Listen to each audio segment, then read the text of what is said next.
Hello, welcome to the HR Social Hour Half Hour podcast and a start of a very special series. This is Wendy without John. Tonight I am joined by my very good friend Anne Tomkinson, who is helping me with this very special series, which I'm calling HR Wonder Women. Let's stick around with that superhero theme. So Anne and I want to introduce you to some really great women that we think you need to know. And we got this idea during SHRM 18 when Anne had shared her thought process for how she was selecting the breakout sessions during the conference. So Anne, tell us a little bit about what you did and how you came up with that idea. Thank you, Wendy, and thank you for letting me be a part of this podcast. I'm really excited about this new series that we're embarking on. At SHRM 18, I was thinking about, you sit there and you go through the schedule and there's 8 million things you want to see and 8 million speakers and they're all happening at the same time. And I was thinking, how am I going to narrow this down and make some decisions that are going to, so that the conference could be the most impactful for me as possible. And one of the things I started thinking about is just when it comes to diversity and thinking about the different voices that we hear, I've been challenging myself to read authors of color, women authors, and just to get a different voice in what I'm reading. And I thought, well, let me do this at the conference as well. So I made the decision that I was only going to go to hear speakers who were either women or people of color. And parenthetically, when I go to the SHRM Diversity and Inclusion Conference in October, I'm going to try to only hear women of color presenters at that conference and see if it's doable. But that's what it was, is that I want to make sure not to diss the white men out there who have great things to say, but that tends to be what we hear. There's a lot more of them. They've been speaking for a long time. And I thought, I want to see if I can get through this entire conference only listening to women and people of color. And I did it, and it was fantastic. And I heard some great speakers, our guest being one of them. Awesome. And I think that's so important. I was talking with someone else about that just yesterday, where, the women of color, that voice is out there, but it's probably the quietest right now. And so if there are things that you and I, Anne, can do to help elevate those voices, then, we really want to do that. And so those are the type of people that we're going to be looking to bring on to this special podcast. Our goal is 1 episode a month, so we're not overly challenging ourselves here. But if you know of someone that we need to bring on because we need to meet them and maybe we don't know them yet, please tweet us and let us know who we need to talk to, so we can, again, elevate these awesome voices so more of them are heard. So Anne, let's go ahead and get started tonight. And why don't you kick off by introducing our first guest? I would love to do that. So our guest tonight is Margaret Spence. She is one of those wonderful women of color that I listened to present at SHRM 18. Margaret is the founder of the Employee to CEO Project and the CEO of C. Douglas and Associates. She is a transformational keynote speaker, author, business strategist, executive leadership coach, and visionary trailblazer. Margaret has 30 years experience inspiring organizations to value talent, engaging employees in a shared vision, creating inclusive initiatives, and fostering collaboration across silos are the tenets of her work. She's a leading expert in talent development, diversity and inclusion, and a vocal advocate for the effective development of women and millennial leaders.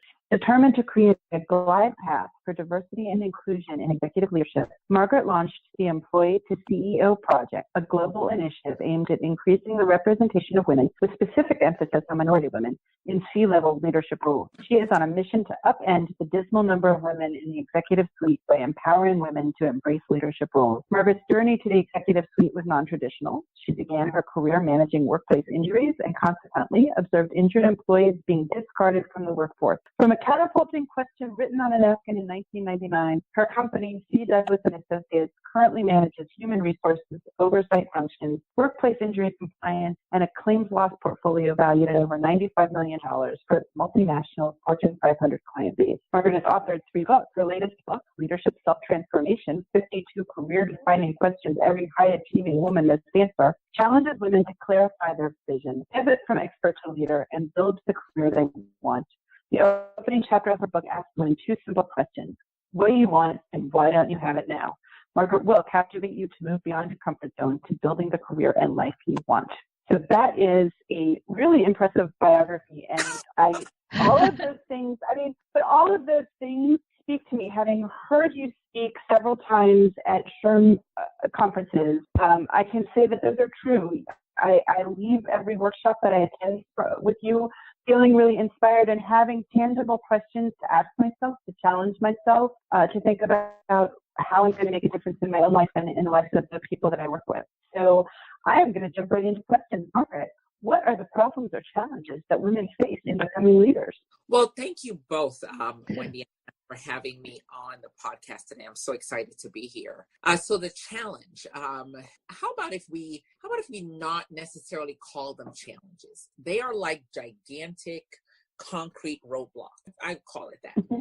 I think the biggest obstacle for women is self-confidence, recognizing that you can be a leader. That is the biggest obstacle that I see outside of, they're not letting me in, or I can't get that role, or I've applied a million times and I'm still not getting promoted. All of that is sort of the noise that occurs. But I think the bigger issue is women feeling confident and that they are enough within themselves to take on a leadership role. I love that. I love how it's not just a challenge, it's a roadblock. And having the confidence to overcome that, there's a lot to say in that. So, Margaret, how can HR help lead the way to develop these women as leaders?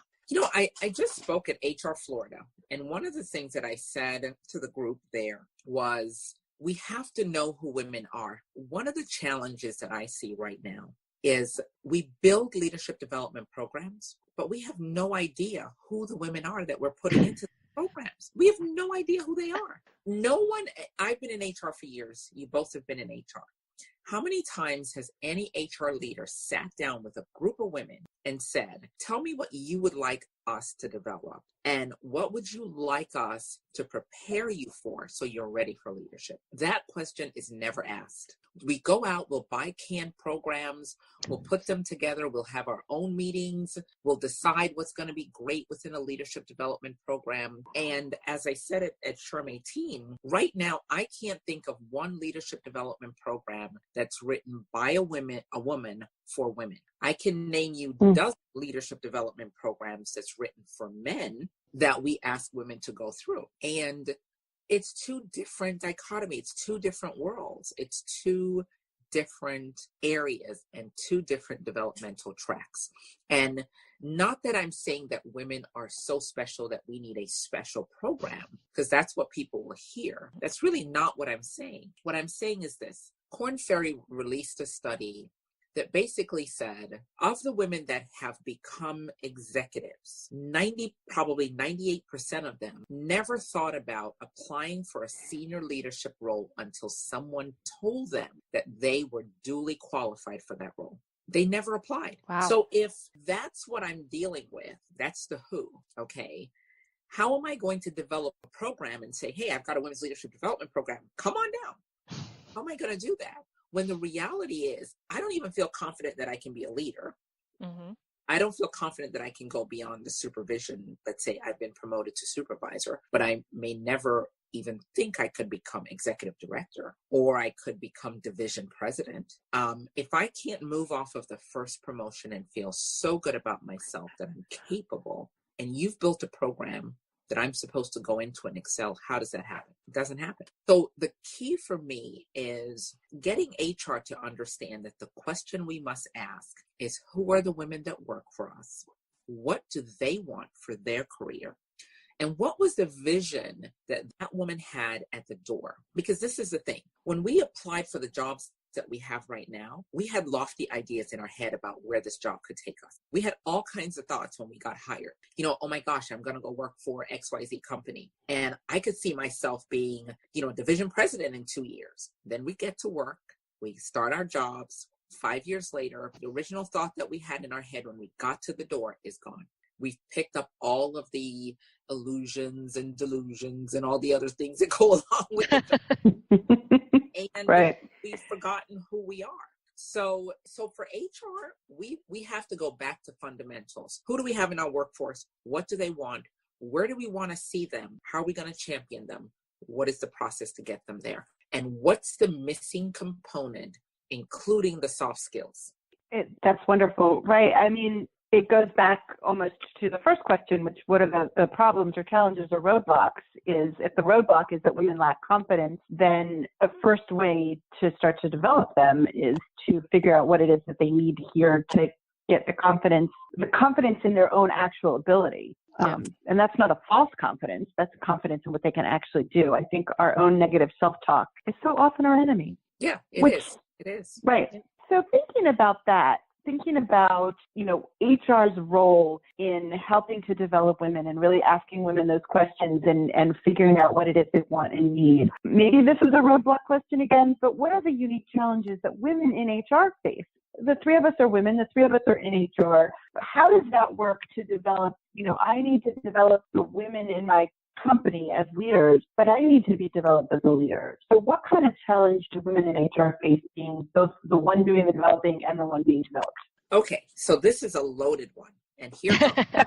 This one is fully loaded. One of the biggest, I don't want to say it's probably my own personal view. So let me put it that way. When I'm talking with HR practitioners, there's a whole subset of us that will say, I'm an HR generalist. I'm a generalist. And I'm trying to figure out, of all the years I've been doing this, when did we take on that title of generalist? And when did we wrap our arms around it so tightly that we can't see ourselves anywhere else other than being a generalist? One of the things that I've really seen firsthand, and let me back up a tiny bit. When the economy went south, there's a group of us here in South Florida, and specifically one member, his name is Mike Powers, and he started this HR in Transition program. And the goal was to get senior level practitioners to work with HR managers and directors who had been laid off due to the down economy. And I quickly realized that HR, while we can hire folks, we have a struggle and a hard time promoting ourselves and being hired. Yes, we do. We are great at bringing people in the door, but man, oh man, when we have to find a job for ourselves, it is a absolute challenge. I've worked with people who have not put their qualifications on a resume, who've eliminated their degrees, who've not put the level of dollar value of what they were managing for organizations. I think as HR, we get in the tunnel. We know that we're people processors. We get people in the door. We're here to, maintain compliance for our organization. We put our heads down, we do the job, and we totally forget to lift our heads up, look out into the horizon, and see that HR can take us other places. And those of us who embrace the generalist role miss an opportunity to become an expert and a thought leader within their organization in one subject area. I'm going to be expert in compliance, and I'm going to be seen as the compliance expert in HR. Not a generalist, I'm going to be specific. Because when you are specific, you're not eliminated. When you are specific, people see you in additional roles outside of HR. Here's the key factor. Of the Fortune 500 companies or Fortune 1000 companies, not many people become the CEO coming out of HR. That's true. But HR is often the place where women end up. We end up there. It's a nice place. We can become the VP of HR, and we will be the only woman on the team as a VP of HR. And we'll look around and, oh my God, I'm there.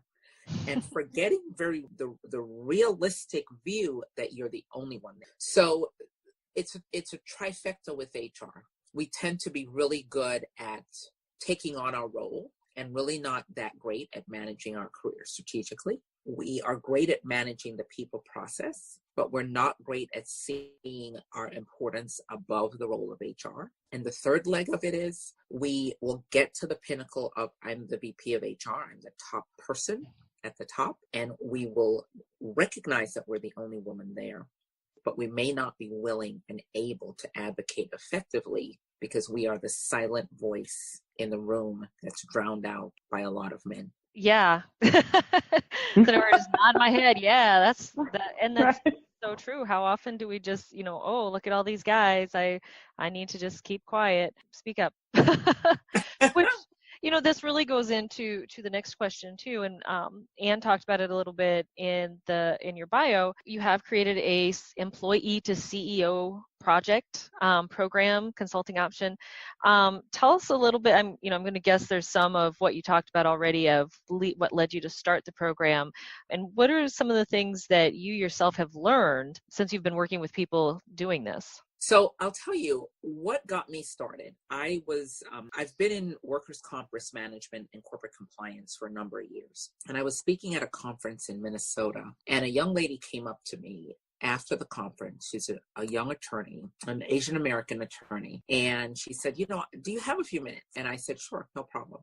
And I pulled aside, we eventually sat down, and she started talking to me about her work environment. And she worked for a law firm. Her boss was very prominent in the area, and she was one of two women on his team. And he made it very known to her that she was not important, that her role was to be in the background. Her role was never going to be in front of his clients and building her own client base. He saw her as a junior attorney. He told her multiple times that she would not be anything other than a junior attorney. And she felt trapped because if she left his firm, she thought if she left and went to another firm, he would blackball her in the community that she lived in. And she didn't have a way out for her career. I spent probably 2 hours, a little bit more than 2 hours, talking to her and talking her off the wall pretty much around career. And I thought, this is one woman, but she's one of dozens that come up to me after every event. And the events I'm speaking on has nothing to do with a woman or woman leadership. It has everything to do with, HR compliance and, as the EEOC knocking at your door and so on and so forth. It has nothing to do with women in the workplace. And fast forward, I was working with a client, and the client said to me, VP of HR, we were walking in to have a meeting with the president of the organization. And she said to me, Margaret, do you think that you can speak to my boss? And do you think you're capable of speaking to my boss? And I thought, dear Lord, this is your insecurities jumping out. This has nothing to do with me. I am perfectly capable of talking to your boss. And I said to her, listen, he puts his pants on just like I do, one leg at a time. And, not that scary to talk to. But what I realized when I went into that boardroom, I was the only African-American woman in there. She was the only other woman in the boardroom. There were 25 men on the board of this Fortune 1000 corporation. She went into child mode. She sounded like she was a 2-year-old. And she had this wide voice. And the men eventually drowned her out. I went in with both feet forward, and I was just, laying it out to them and taking them on toe to toe. And she sat there and said, I have no idea how you got that skill, because every time I come in here, they intimidate me. And out of all of that, and then coupled with the fact that I'm in some major corporations across the country, and I don't see any women, and I don't see any African-American women. And I thought, there's got to be a better way. And so I've sort of upended my business because this has become a passion that's taken me over. My team is working on my compliance work, and I still have clients in that area, but I feel pretty comfortable that I can leave that 50% or more to devote myself to the Employee to CEO project. And my singular goal right now is to empower women to not land in the position that they walked in the door for their organization, to get there, recognize that's the end. Where am I going? Where's this job leading me? What's my intention? Where am I taking my career? What's that going to look like?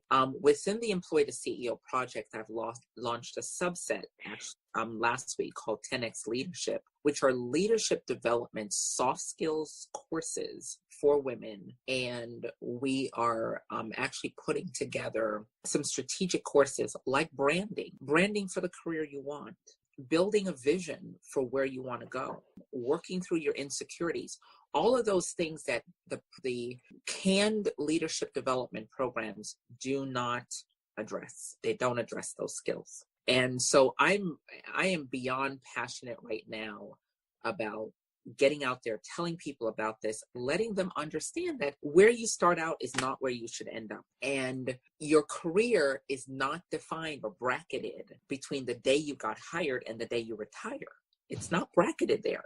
This is a journey. Take it where it needs to go. And we all have these phenomenal gifts that we were born with, and then we bury them because we're so caught up in the jobs we have and the positions and so on that we forget who we are and what we wanted. So the goal is to ask the question, what do we want? Why don't we have it now? Those questions are so powerful. I have personally been spending a lot of time recently thinking about those questions.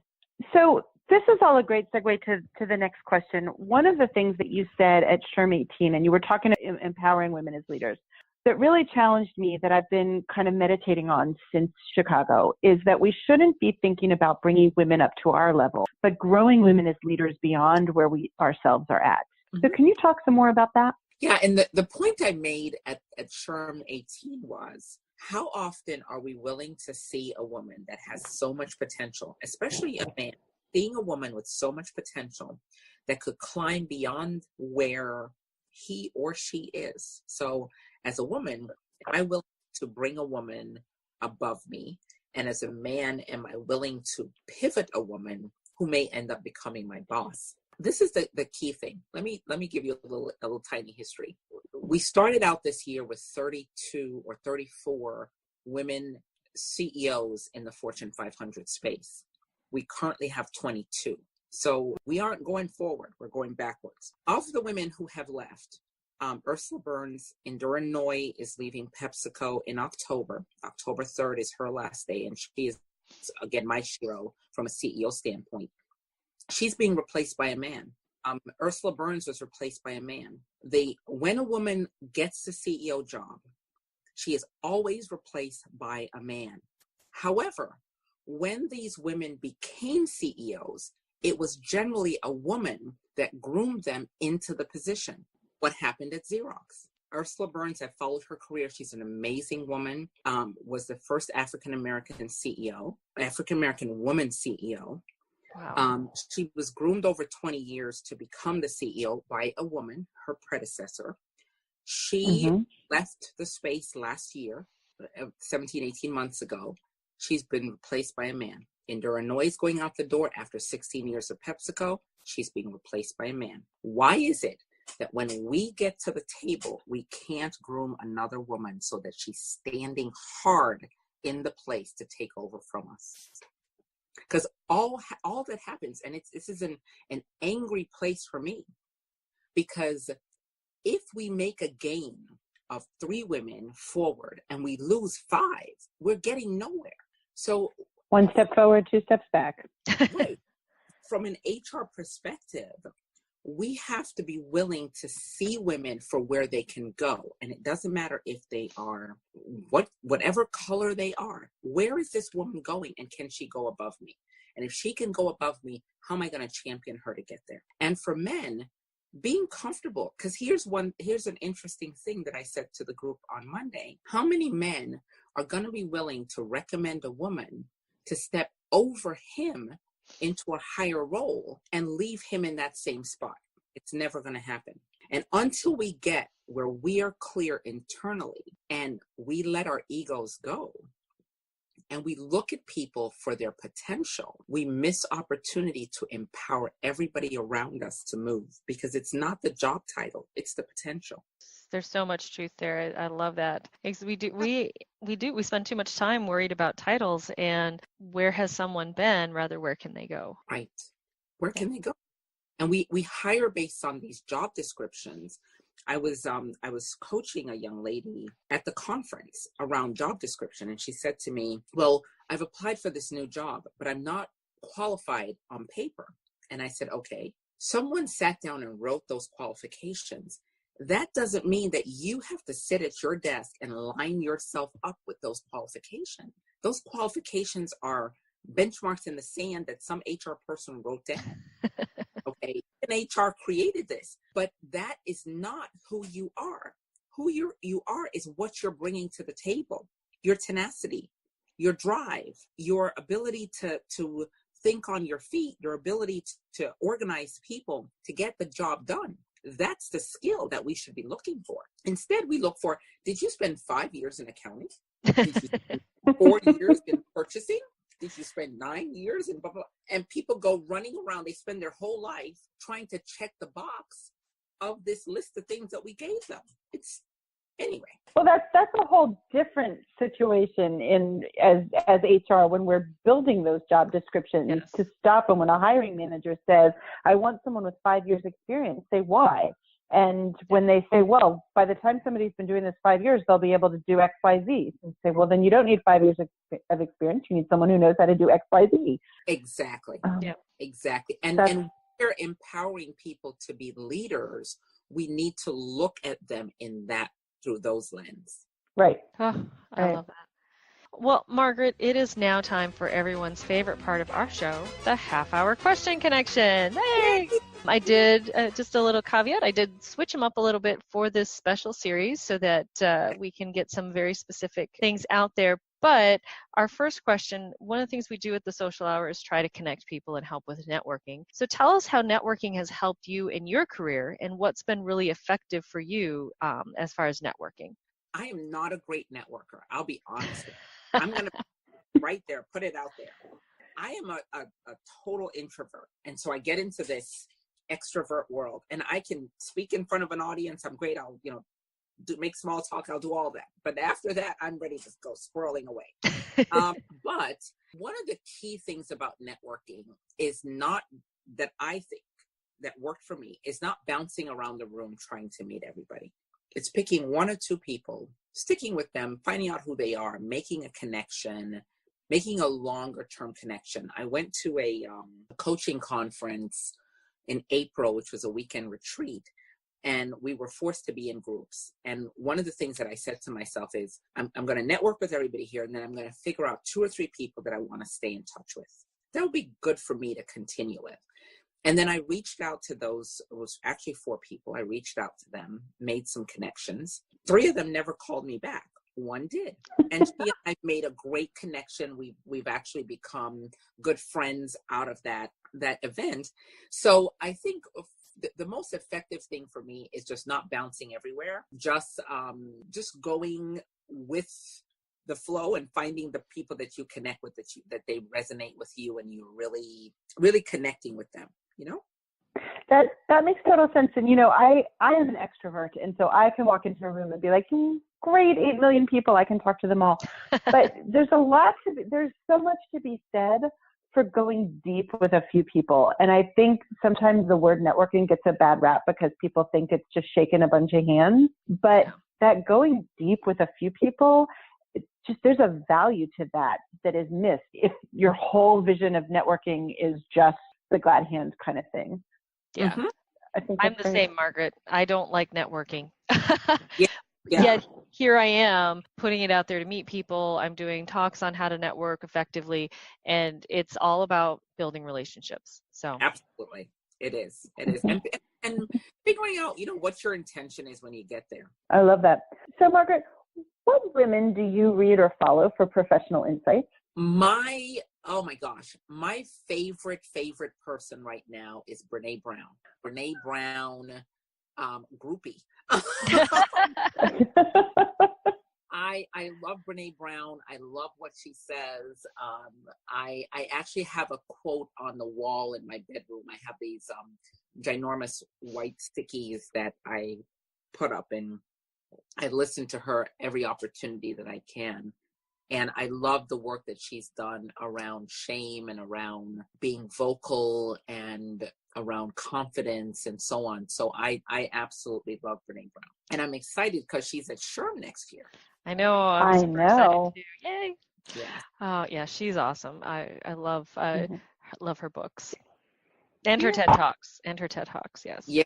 Her TED Talks are really, really amazing. But she is my all-time favorite person outside of Oprah. Well, of course, it's okay. Oprah. Yeah, and there's Oprah, and I could have said Oprah, and I'm like, no, I still Brene Brown. Well, so the question was women. So you can say Brene Brown and Oprah. It's okay to have more than one. Yeah. Yes. So do you have a favorite movie that features a strong female cast? Oh my gosh, my favorite movie right now is Girls Trip. That is a great movie. Girls Trip is my absolute favorite movie right now. I laugh so hard, but you know, the movie could have been my life. It was just one of those things where, okay, I could see this, you know? Great. What about a favorite female musician or band? Well, you know, we just lost Aretha Franklin. She was just such a trailblazer. I love her and I love her music. So I'm going to go with Aretha, because just to honor Aretha, you know, when I think about respect, that's it. Mm-hmm. There you go. All right, so how about a favorite female protagonist in a book? Oh my gosh, that's a hard one. Oh, wow.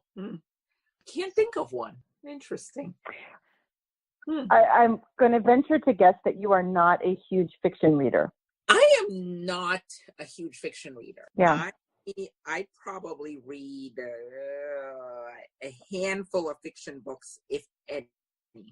So I'm not really a huge fiction reader. Well, how about a female author then? I'm actually looking.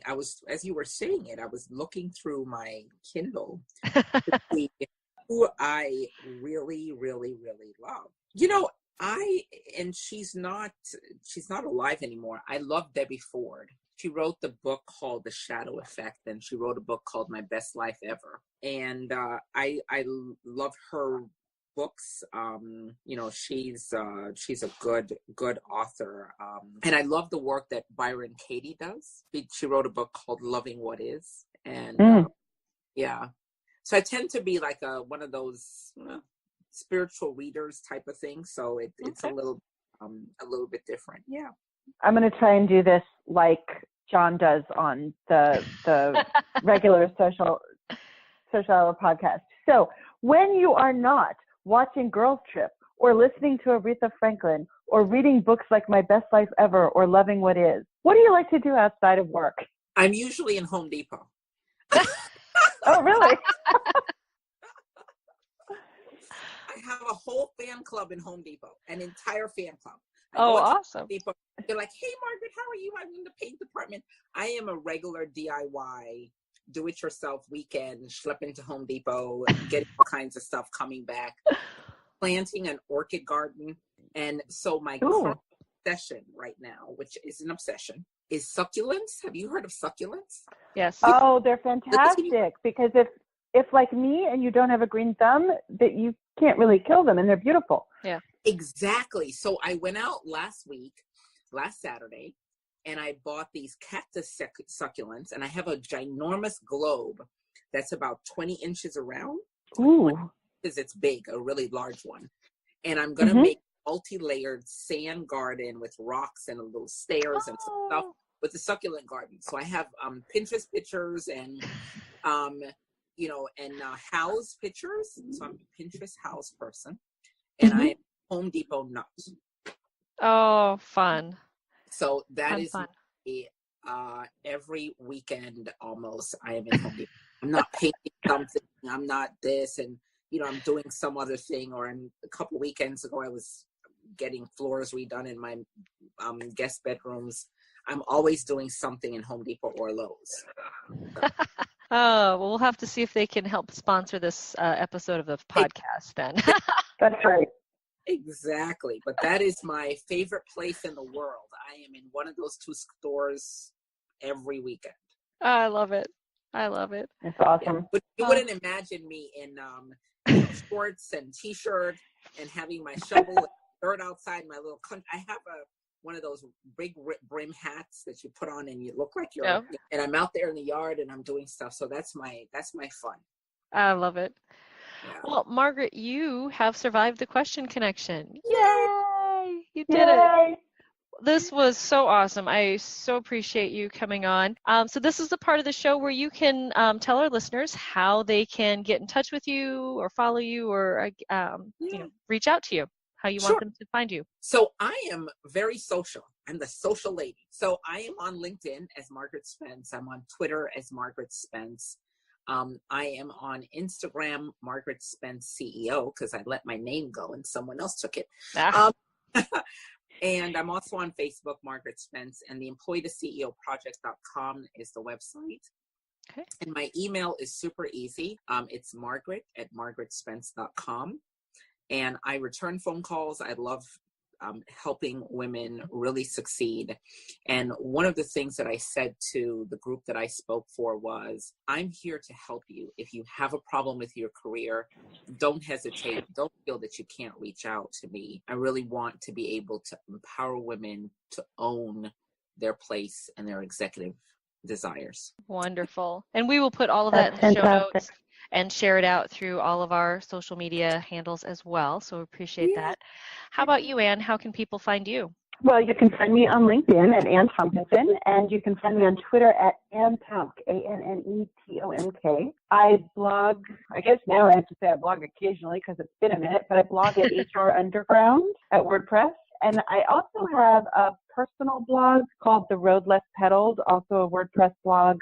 If you want to read about my uncomfortable spiritual journey this year, you could probably also find me on Facebook at Anne Tomkinson. Wonderful. Best way to find me is on Twitter. I connect with everybody there. I am Wendell93. You can join me on my blog, mydailyjourney.com. Daily is D as in dog, AILEY. I will connect with people on LinkedIn as well, so happy to connect there, or even on Instagram. You'll find me there. Don't forget the HR Social Hour Twitter chat, fourth Sunday of each month, 7 p.m. Eastern Time. Hope you'll join us there. And find more podcasts out there, the HR Social Hour. We are on Podbean and all sorts of others.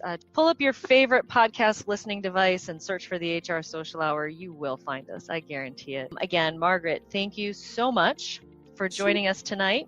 And Anne, thank you for being my co-host. I hope you had fun Wendy, too. I had so much fun. Thank you for inviting me to do this.